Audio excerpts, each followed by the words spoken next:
막다른 길에서 길을 내시는 하나님이라는 제목으로 출애굽기 13장과 14장의 본문을 가지고 말씀을 전하고자 합니다.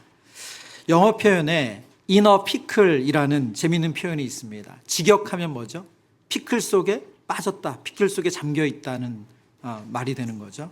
우리식으로 말하면 앞으로도 실제로는 아주 곤란하고 난처한 상황에 처했다, 그런 의미로 inner pickle이라는 이 문장을 사용한다고 해요.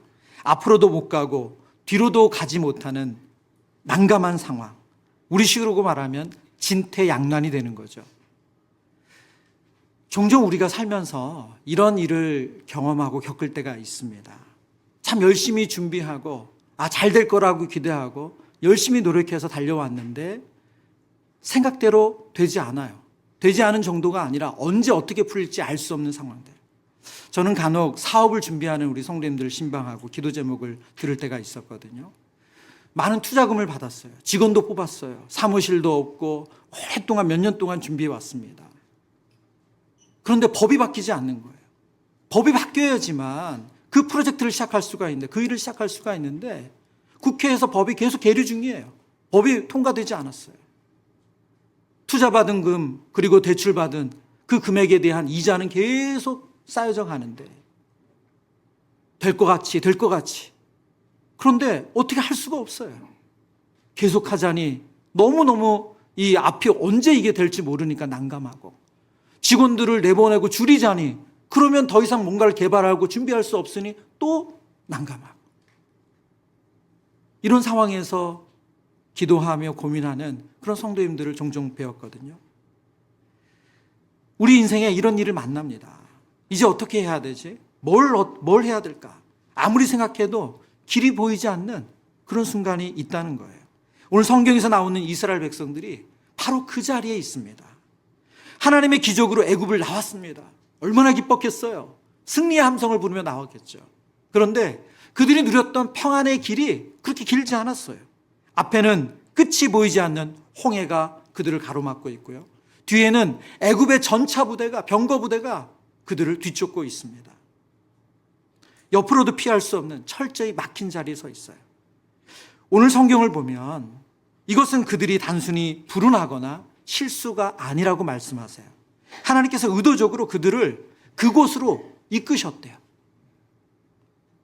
오늘 말씀을 묵상하면서 우리도 막다른 길과 같은 현실을 만날 때가 있는데, 하나님께서 우리를 그곳으로 인도하셨다면 우리가 그 상황 속에서 어떤 하나님의 은혜를 기대해야 되는지, 그리고 그 속에서 우리는 어떤 믿음의 태도를 가져야 되는지, 그리고 우리의 지나온 인생을 되돌아보시면서 하나님께서 어떻게 그때 우리를 도우셨는지, 하나님의 그 일하심을 우리가 함께 깨닫기를 원합니다. 오늘 첫 번째, 하나님께서 본문을 통해서 주시는 메시지는 하나님은 우리를 막다른 길로 인도하셔서 당신의 영광을 드러내신다는 거예요. 이스라엘 백성들이 마침내 10가지 재앙이 다 끝나고 마지막 장자의 죽음이 지난 이후에 애굽 사람들이 주는 많은 은금 패물을 받으며 이제 광야로 예배하러 나아갑니다. 그들이 가나안을 향해서 가잖아요. 그런데 그들이 가고자 하는 가나안 땅을 가장 빠른 길로 가면 해변의 길을 따라가는 길이에요. 그런데 하나님께서 그 빠른 길로 그들을 인도하지 않으시고 13장 17절에 보면 이렇게 기록하고 있습니다. 바로가 백성을 보낸 후에 블레셋 사람의 땅의 길은 가까울지라도 하나님이 그들을 그 길로 인도하지 아니하셨으니 이는 하나님이 말씀하시기를, 같이 읽어보겠습니다. 이 백성이 전쟁을 하게 되면 아멘. 빠른 길이 있었어요. 그 빠른 길은 해변의 길이었고, 그리고 블레셋 사람들이 사는 길이라고 말합니다. 실제로 보면 그 길이 가나안 땅에서 한 300km 정도 된다고 해요. 그래서 한 열흘 정도면 보통 애굽에서 가나안까지 도착하는 시간이라고 합니다. 그런데 그 길은 어떤 길이라고요? 블레셋이 진치고 있는 길인 거예요. 이 블레셋 사람은 우리가 성경에서 자주 등장하는 종족이니까 특별히 전쟁에 능한 종족입니다. 그래서 훈련되지 않는 이스라엘 백성들이 그곳에서 처음부터 이런 큰 적과 만나면 두려워서 다시 애굽으로 백할 거라는 거예요. 하나님은 그런 그들의 연약함을 너무 잘 알고 계셨어요. 그래서 빠른 길이 아니라 우회한 도로 삥 둘러가는 길로 그들을 인도하셨다는 거예요. 신학자이면서 목회자인 토니 에반스 목사님이 쓰신 책 가운데 하나님은 왜 우리를 어려운 길로 돌아가게 하시는가? 우리말 번역이 그렇습니다. 하나님은 왜 우리를 어려운 길로 돌아가게 하시는가? 영어 원제로 보면 디투어라는 단어로 이 책에 표제가 되어 있거든요. 디투어, 우회로죠. 우회로. 우리가 계획한 길에서 갑자기 다른 길로 틀어지게 되는 예상치 못한 전환이 바로 디투어입니다. 하나님께서 그들을 우회시키셨다는 거예요. 의도적으로. 여러분, 빠른 길 놔두고 이 돌아가는 길 가면 여러분의 마음이 어떠세요? 불편하잖아요. 예. 저도 운전할 때 보면 제가 익숙한 길을 갈 때가 있어요. 예. 아주 저에게 익숙한 길. 그러다가 보면 내비가 가르치는 빠른 길이 있잖아요. 근데 그 길로 안 가고 제가 편하고 좋은 길, 저희 익숙한 길로 가면 옆에 있는 그분이 핀잔을 주세요. 왜 그 길로 가냐고. 빠른 길로 해두고. 예. 여러분, 우리가 돌아가는 길, 빠른 길이 아닌 길을 가면 불편해져요. 토니 에반스 목사님은 이 책에서 왜 하나님은 우리를 어려운 길로 돌아가게 하시는가, 이런 설명을 하세요. 하나님은 목적지로 우리를 옮기시는데 그 길은 낭비나 지연이 아니라는 거예요. 우리의 시간을 낭비하거나 우리의 목적지로 도달하는 걸 지연시키는 것이 아니라 바로 우리를 그곳에 안전하게 옮기시기 위한 하나님의 섭리라는 거예요. 여러분, 성경을 보면 하나님께서 그 인생을 우회시키는 많은 성경의 인물들을 만납니다. 대표적인 인물 가운데 한 사람이 요셉 아니에요? 여러분, 우리가 요셉이 얼마나 멋지게 그의 인생이 하나님 앞에 쓰임받았는지 잘 알고 있습니다. 그런데 그는 바로 애굽에 와서 그런 애굽의 행정관으로, 애굽의 무슨 총리로 그렇게 하려고 훈련받은 사람이 아니에요. 하나님 어떻게 그를 다루셨어요? 그를 형제들의 미움을 받아서 웅덩이에 빠지게 하셨어요. 그게 끝이 아니라 미디안 상인들에 의해서 애굽의 노예로 팔려가게 하셨죠. 그래서 노예로 지내게 하셨어요. 노예에서는 누명을 씌워서 감옥까지 가게 하셨어요. 여러분, 그래서 이 요셉이 바로 앞에서 쓰임받기까지 그 시간, 그 우회한 시간이 13년이에요. 여러분, 그러면 그 시간은 낭비되는 시간입니까? 그 시간은 지연된 시간이었습니까? 아니요. 많은 성경학자들이 그 본문을 설명하고 주의하고 해석하면서 동일하게 말하는 것이 있어요. 그 기간이 바로 요셉이 총리로서 능력, 총리로서 자격을 갖출 수 있는 준비하는 시간이었다는 거예요. 창세기 50장 20절에 요셉이 그 마지막에 그 형제들 앞에서 이렇게 고백을 하죠. 당신들은 나를 헤아려 하였으나, 당신들은 나를 헤아려 하였으나. 같이 읽어볼까요? 하나님은 그것을 선으로 바꾸사 오늘같이 많은 백성의 생명을 구원하게 하시려 하셨나니. 아멘. 우리는 우회한다고 생각해요. 그래서 불편하고 그래서 시간이 늦어진다고 생각해요. 그런데 그것이 아니라 하나님은 다 하나님의 선하신 섭리와 계획이 있으셨다는 거예요. 요셉은 그것을 지나온 인생을 통해서 그것을 깨닫게 된 거예요. 그래서 내가 오늘과 같이 많은 백성의 생명을 구원하는 자리, 이 자리에 서게 됐다. 하나님께서 우리를 돌아가게 하실 때 그것은 실패가 아니라 준비이고 지연이 아니라 하나님의 섭리인 줄 믿습니다. 하나님 우리를 너무나도 잘 알기 때문에 지름길 대신, 빠른 길 대신에 안전한 길로. 오늘 찬양대 찬양에 너무 은혜를 받았어요. 예, 여러분 계속 그 얘기겠어요. 우리를 안전한 길로 인도하신다. 우리를 안전한 길로 인도하신다. 예, 어쩌면 제 설교문을 보신 것처럼. 그래서 그렇습니다. 하나님은 우리 눈에 보기에 빠른 길이 아니라 우리에게 가장 최적의 길, 안전한 길로 우리를 인도하십니다. 성경을 이렇게 출애굽기, 전반적인 출애굽기의 분위기는 사실은 이 무슨 장르로 얘기하자면 이 낭만적인, 목가적인 그런 장면이 아닙니다. 거의 전투씬이잖아요. 매일 재앙 내리고 싸우고 그냥 액션이고 어드벤처입니다. 그런데 그 중간중간에 하나님께서 너무나도 따뜻하고 세심하시게 이스라엘 백성들을 사랑하시는 모습이 곳곳에 담겨져 있어요. 오늘 본문에도 그렇습니다. 이런 어떻게 보면 이 쫓기는 과정 가운데 이스라엘 백성들이 하나님의 인도함을 받아서 광야로 나아가는 이 노정에 보면 하나님께서 그들을 위해서 뭘 준비하시냐면 구름 기둥과 불 기둥을 준비하시죠. 이번 여름도 더웠고 작년에도 더웠습니다. 예. 요즘 우리가 이 예전에 경험하지 못한 더위를 경험하니까 정말 우리나라가 언제 이랬나 이런 생각을 하면서 지냈잖아요. 여러분, 이 팔레스타인 중동에 이때 광야에서 걸어간다는 것은 지금 우리의 더위 정도가 아니죠. 그래서 하나님이 그들을 보호하시기 위해서 구름 기둥, 그늘을 만들어 주시는 거예요. 예. 그늘을 통해서 그들이 숨 쉴 수 있도록 견딜 수 있게 하시는 거예요. 그리고 해가 떨어지고 나면 너무나도 춥거든요. 온도가 확 떨어져요. 그래서 불기둥으로 그들을 따뜻하게, 그리고 불을 통해서 그 어둠을 밝혀주시면서 그들에게 안정감을 주세요. 너무너무 따뜻한 분 아닙니까? 그렇게 하나님께서 그들을 인도하시면서 도착하게 하신 곳이 어디냐? 14장 2절에 보면 바다와 믹돌 사이 비아 히로답 곧 바알스본 맞은편 바닷가래요. 예. 장소에 대해서 아주 성경은 정확하게 이곳이다라고 꼭 집어서 이렇게 말씀하셨거든요. 그 이유가 뭐냐? 3절에 보면 바로가 이스라엘 백성이 지친 곳을 보면서 그의 신하들에게 이렇게 평가해요. 그들이 그 땅에서 멀리 떠나 광야에 갇혔다. 무슨 말이에요? 그곳은 완전히 궁지에 몰린 그런 장소라는 거예요. 왜요? 앞은 홍해, 더 이상 나갈 수가 없어요. 홍해 바다가 너무 크기 때문에. 그리고 양옆으로도 도망갈 곳이 없어요. 지형지물 때문에. 뒤에는 애굽의 군대가 병거를 타고 쫓아옵니다. 그래서 광야에 갇혔다요. 여러분, 앞에서 구름 기둥과 불 기둥으로 그렇게 따뜻하게 인도하신 하나님이 왜 그런 말도 안 되는 자리로 이스라엘 백성을 진치게 하셨을까요? 14장 4절에 이렇게 말씀하세요. 내가 바로의 마음을 완악하게 한즉 바로가 그 뒤를 따르리니 내가 그와 그의 온 군대로 말미암아 영광을 얻어, 같이 읽습니다. 애굽 사람들이 나를 여호와인 줄 알게 하리라 하시매 무리가 그대로 행하니라. 아멘.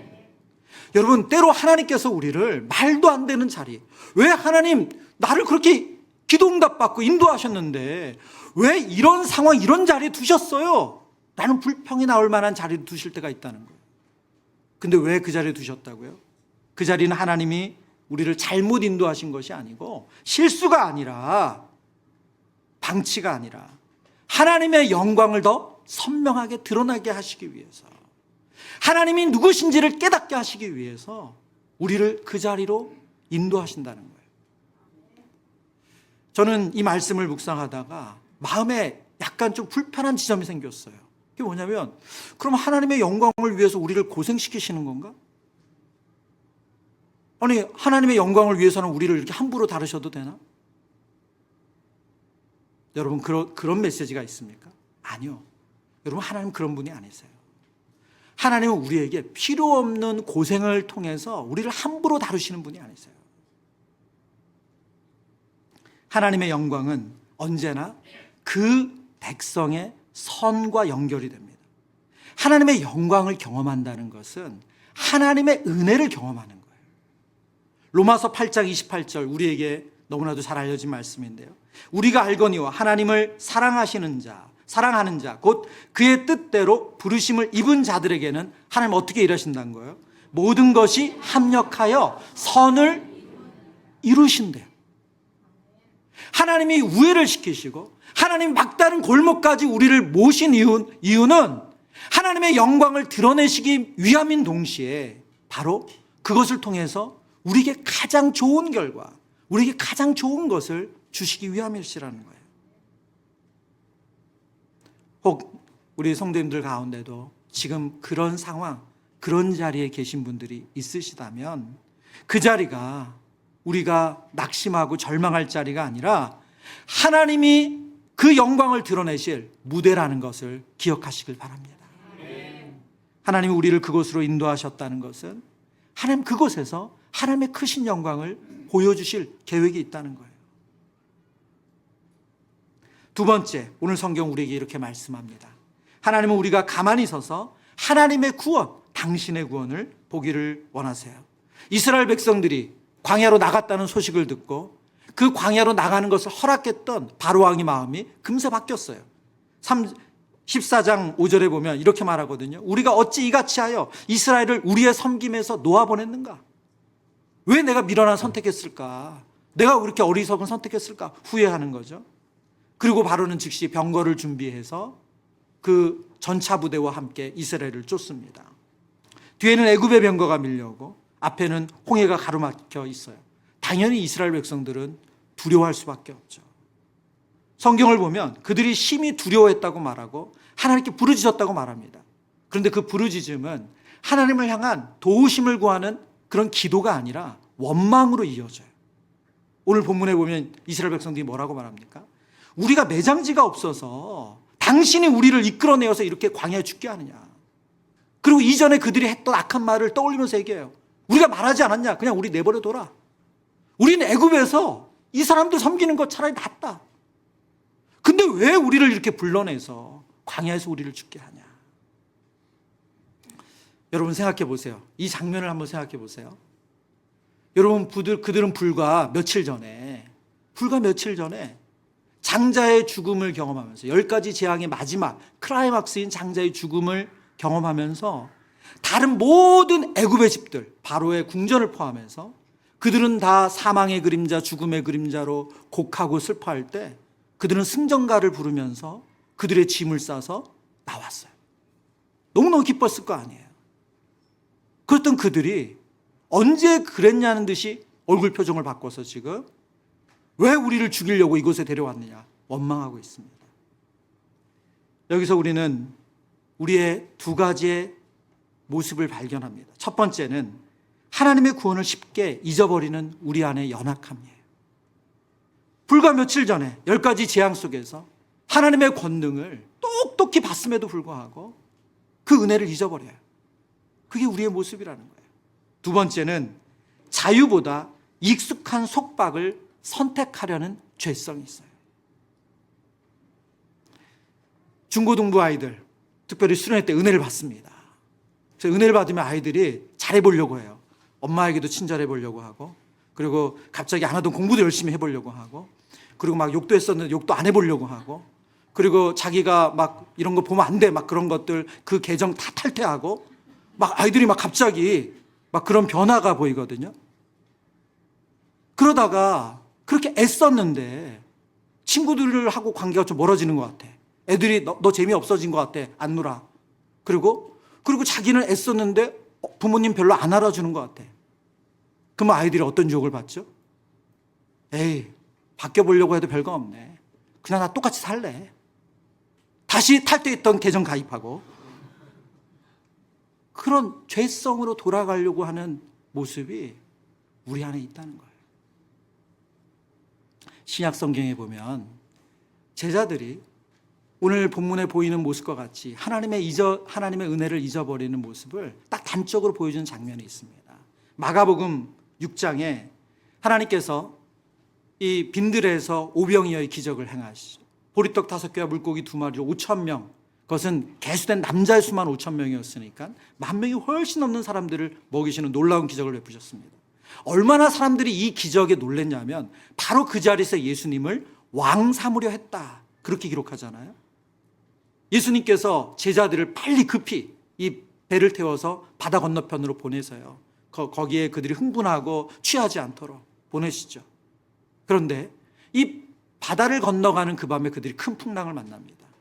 그리고 심히 두려워하죠. 그때 예수님께서 제자들에게 나타나셔서 이렇게 말씀하세요. 안심하라, 내니 두려워하지 말라. 근데 이 본문의 결론에서 마가복음 6장 52절에 이렇게 기록하고 있습니다. 우리 같이 읽어보죠. 이는 그들이 그 떡을 떼시던 일을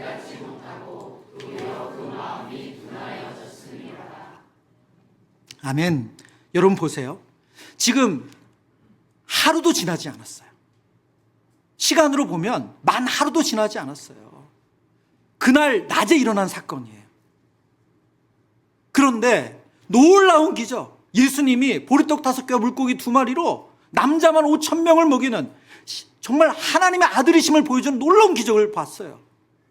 그리고 그 예수님이 보내서 배를 타고 지금 갈릴리 바다를 건너가고 있어요. 근데 너무나도 큰 풍랑이 치니까 그들이 너무너무 두려운 거예요. 근데 성경이 뭐라고 평가했다고요? 그들이 그 떡 떼시던 일을 깨닫지 못하고 그 은혜를 벌써 잊어버렸대요. 그 마음이 어떻게 됐다고요? 둔하여졌대요.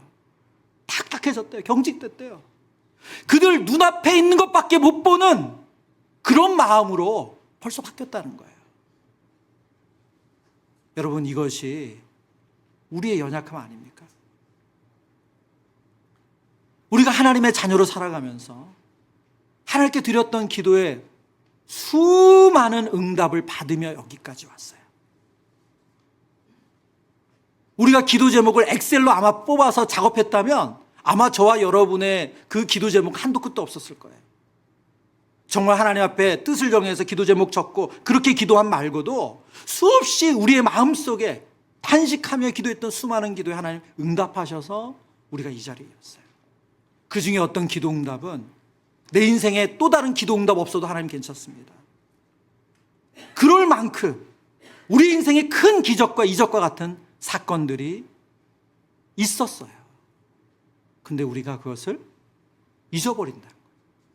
마음이 둔하여져서 언제 그랬냐는 듯 잊어버리고 지금 눈앞의 상황, 그 문제만 보고 두려워한다는 거예요.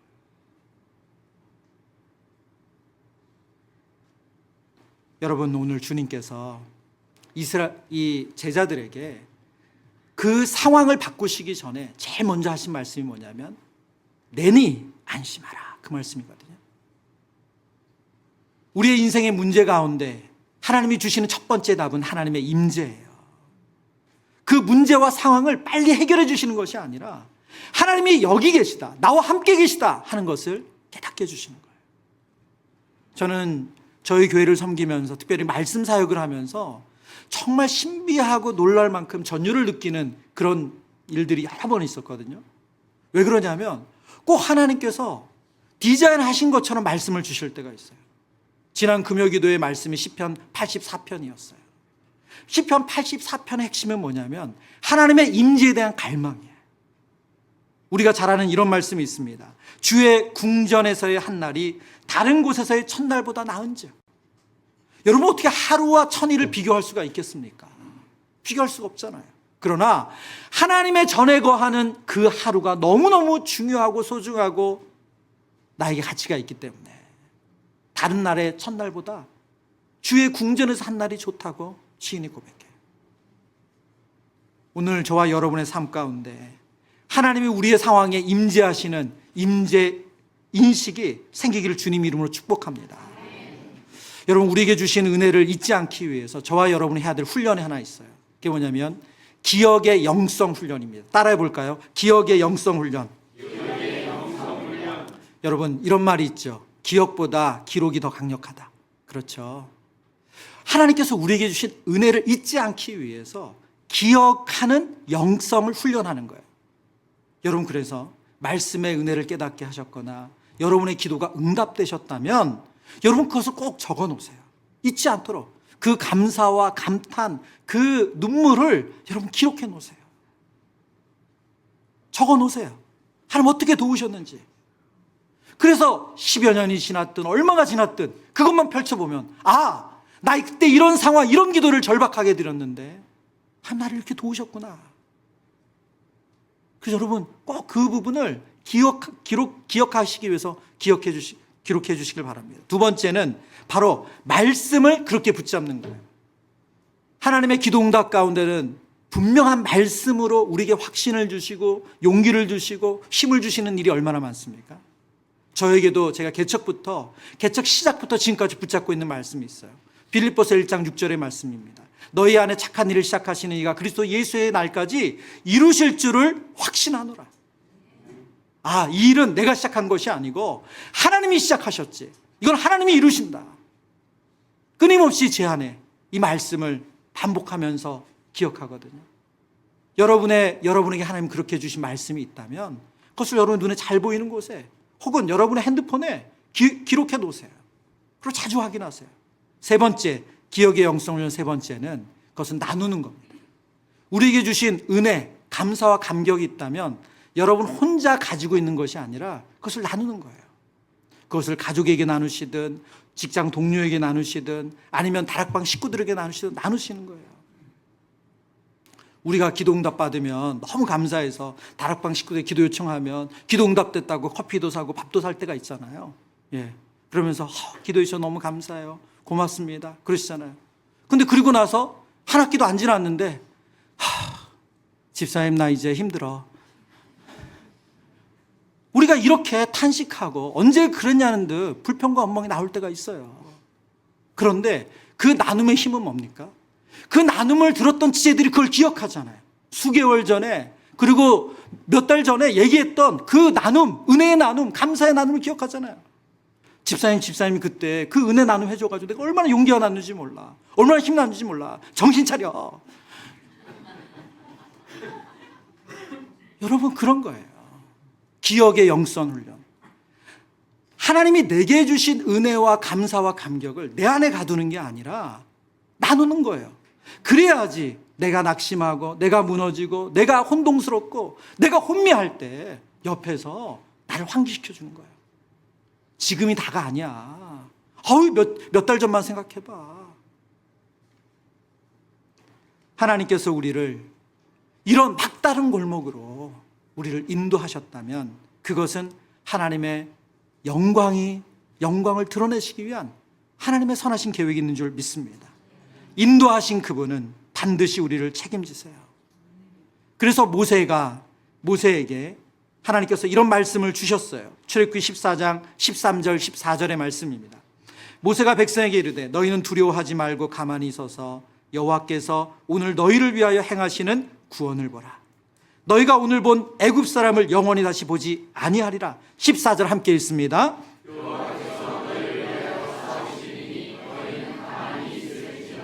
아멘. 오늘 성경에서 이 구원이라는 단어를 히브리어 원문에 보면 에슈아트 아도나이라고 했어요. 그냥 구원이 아니고 여호와의 구원이다. 근데 이 에슈아트 아도나이, 이 에슈아트 안에 신약에 우리가 예수님을 부를 때 예수라고 부르는 그 어근이 있습니다. 이스라엘이 경험하게 될 구원은 사람의 힘으로만 된 것이 아니고 힘으로 된 것이 아니라 오직 하나님이 주시는 구원이고 그리고 이 구원은 예수 그리스도를 통해서 우리에게 완전한 구원으로 이루어질 것을 예표해 주시는 거예요. 오늘 성경이 이어서 우리에게 하나님께서 여호와의 구원을 베푸실 거기 때문에 우리가 할 일은 뭐냐면 가만히 서라고 말씀하세요. 우리 생각에 가만히 서 있는 것은 되게 수동적이고 아무것도 안 하는 것 같죠. 여러분 평안할 때 가만히 서 있는 것은 수동적이라고 볼 수 있습니다. 그러나 여러분의 상황이 힘들어요. 말하자면 폭풍이 몰아쳐요. 바람이 있어요. 그런데 그 자리에 가만히 있는 거 쉽습니까? 아니요. 대단한 믿음이 필요한 거예요. 버티는 거잖아요. 우린 두려우면 어떡하죠? 도망가요. 우린 겁이 나면 내가 뭐라도 해서 나를 막아보려고 해요. 가만히 서 있질 않아요. 신약성 구약에 보면 사울왕이 이런 모습을 보여주는 우리에게 그런 반면교사가 되는데 적들과 싸울 때 지금 번제를 드리고 전쟁을 치러야 되는데 오겠다고 약속한 사무엘 선지자가 오질 않아요. 이스라엘 백성들 안에 동요가 생깁니다. 웅성웅성거리고 자꾸 전열에서 이탈하는 사람들이 생겨요. 그러니 사울왕이 뭘 합니까?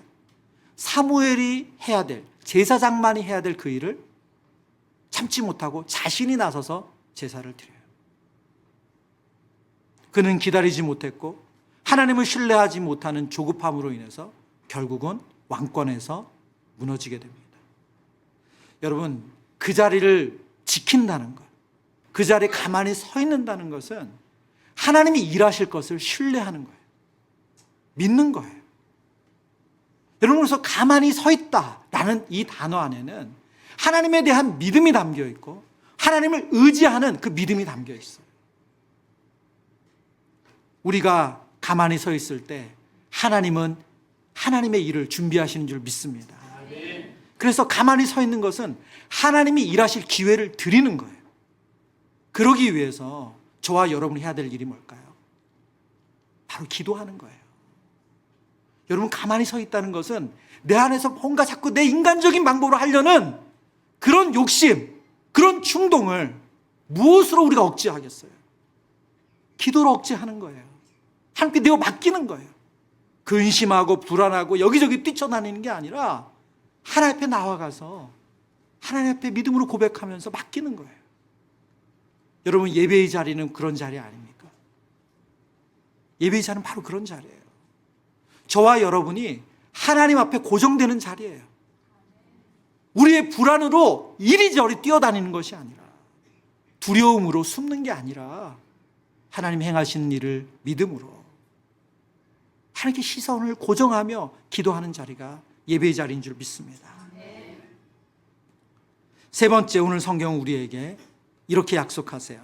하나님은 친히 싸우사 길 없는 곳에서 길을 내신대요. 이스라엘 백성들이 뒤에서 쫓아오는 애굽의 병거부대, 전차부대, 그 소식을 듣자 어마어마하게 동요를 했죠.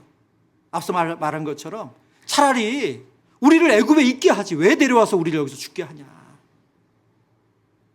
그럼 그들에게 모세가 가만히 서서 하나님 베푸실 구원을 보라 말씀하시고 나서 이렇게 이야기하세요. 하나님께서 출애굽기 14장 15절 16절인데요. 여호와께서 모세에게 이르시되 너는 어찌하여 내게 부르짖느냐. 이스라엘 자손에게 명령하여 앞으로 나아가게 하고, 16절입니다. 지팡이를 들고 손을 바다 위로 내밀어 그것이 갈라지게 하라. 이스라엘 자손이 바다 가운데서 마른 땅으로 행하리라. 여러분, 이 내용을 읽으시면서 여러분이 그냥 자연스럽게 읽으셨다면 여러분의 신앙은 정말 대단하신 분들이세요. 여러분, 말도 안 되는 명령 아닙니까? 아니, 지금 어디가 끝인지 알 수 없는 홍해바다가 펼쳐져 있는데 앞으로 나아가래요. 말도 되지 않은 말씀을 지금 하나님 하시는 거잖아요.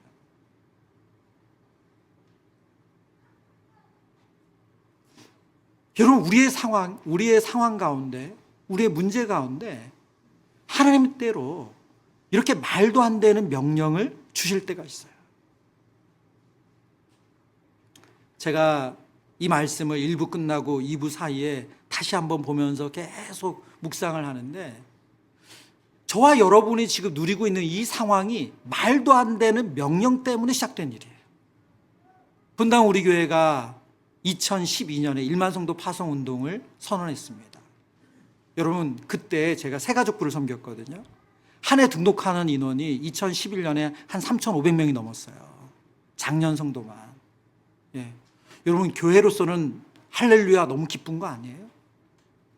근데 2012년 어느 날 이찬수 목사님 새벽 3시 정각에 네 교회 한 교회만 그렇게 성도들이 모이는 것이 맞느냐, 그런 영적인 질문을 주시고 그것을 가지고 계속 기도하시면서 1만 성도 파송 운동을 선언하셨어요.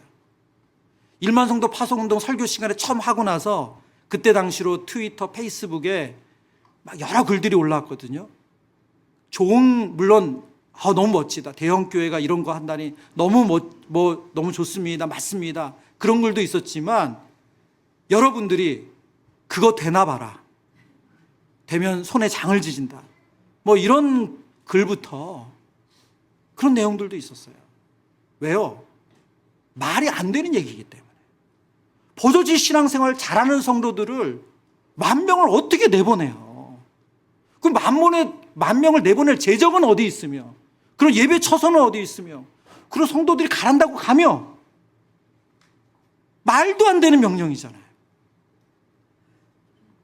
여러분의 표정은 지금 이게 동의를 하시는 겁니까? 말이 안 되죠. 지금 저와 여러분이 그 말이 안 되는 현장의 한가운데 와 있는 거예요. 계산기 아무리 굴려도 답이 나오지 않는 일이고, 어느 신학서를 봐도 그런 예도 없고 그런 길도 보이지 않았어요. 그런데 하나님께서 그런 말도 안 되는 명령을 하실 때 하나님의 마음을 깨닫고 목회자로부터 모든 성도들이 그 하나님의 일에 순종해서 지금 저희가 이 자리에 있습니다. 여러분의 가정을 보실 때나 자녀를 보실 때나 우리의 상황 가운데 하나님 때로는 이렇게 말도 안 되는 명령을 하실 때가 있어요. 홍해가 버젓이 있는데 나아가래요. 내가 길을 내줄 테니 마른 땅이 되게 할 거니 나아가래요.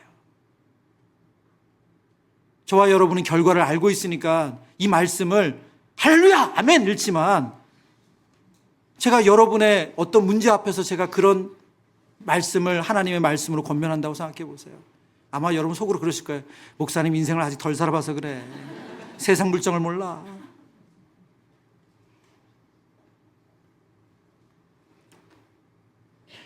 성경은 이 신약의 홍해를 건너는 사건을 이렇게 신약 성경에 이렇게 말씀하고 있거든요. 고린도전서 10장 1절과 2절입니다. 형제들아, 나는 너희가 알지 못하기를 원하지 아니하노니 우리 조상들이 다 구름 아래에 있고 바다 가운데로 지나며 모세에게 속하여 다 구름과 바다에서 세례를 받고. 이 홍해 사건은 단순히 이스라엘 백성들이 애굽에서 탈출한 사건이 아니라는 거예요. 이 홍해 사건은 무슨 사건으로 설명했습니까? 세례의 사건이에요. 세례. 여러분, 세례란 뭡니까? 그리스도 안에서 내가 그리스도와 함께 십자가에 죽었고, 그리고 그리스도께서 부활하신 것처럼 내가 다시 그리스도와 함께 살아났다는 것이 세례예요. 나는 죽고 내 안에 그리스도가 사신 것이 세례예요. 홍해 사건은 이스라엘 백성들에게 더 이상 쫓아오는 적이 사라졌다는 의미가 아니라 우리가 새로운 존재, 우리가 새로운 정체성의 사람으로 완전히 거듭났다는 거예요. 더 이상 죄인 애굽이 우리를 어떻게 할 수 없다는 거예요. 그게 홍해 사건이에요. 여러분, 저와 여러분에게 하나님께서 이 놀라운 홍해 사건과 같은 예수님을 인격적으로 만나는 은혜를 허락해 주셨습니다. 그래서 우리는 이전으로 돌아갈 수가 없어요. 왜요? 그 길을 하나님 끊어주셨기 때문에. 오늘 성경에 보면 하나님께서 베푸시는 그 구원의 은혜를 어떻게 표현하고 있냐면 14장 28절에 그들 가운데 하나도 남지 않더라. 애굽의 병거, 애굽의 군인들이 쫓아왔던 그들 가운데 하나도 남김없이 하나님이 그들을 처리해 주셨어요. 완전한 구원을 보여주신 거죠. 죄 가운데 있던 우리의 죄, 그 죄를 그리스도의 십자가로, 그리스도의 보혈의 피로 완전히 씻어주신 줄 믿습니다. 그래서 여러분, 우리가 죄된 생각을 할 수도 있고 죄된 자리에 다시 갈 수도 있지만 그 죄가 우리를 지배할 수 없다는 거예요. 왜요? 우리는 그리스도의 것이기 때문에, 우리는 하나님의 것이기 때문에. 14장 31절에 오늘 본문의 결론을 이렇게 내리고 있습니다. 이스라엘이 여호와께서 애굽 사람들에게 행하신 그 큰 능력을 보았으므로 백성이 여호와를 경외하며 여호와와 그의 종 모세를 믿었더라. 아멘. 여기서 보면 경외하다는 단어, 야레라는 단어를 썼는데 이 경외하다는 야레라는 단어는 두려움을 포함하고 있지만 하나님을 예배한다는 거예요. 이스라엘 백성들 하나님이 출애굽시킨 목적이 뭡니까? 하나님을 예배하기 위해서예요. 말씀을 정리합니다. 하나님이 우리를 때로는 막다른 길로 인도하실 때가 있어요. 더 이상 전진할 수 없는 상황에 놓이게 하시고 뒤에서는 우리를 두렵게 하는 그런 상황이 몰려올 수가 있습니다. 하나님 우리를 그 자리에 두셨다면, 그 상황 가운데 두셨다면 하나님의 영광을 보게 하시기 위함인 줄 믿습니다. 그때 우리의 할 일은 가만히 서서 우리를 위하여 친히 싸우시는 하나님을 믿음으로 바라보는 것입니다. 그 믿음을 지키기 위해서 우리가 기도의 자리로 나아가고 예배의 자리를 지키는 거예요.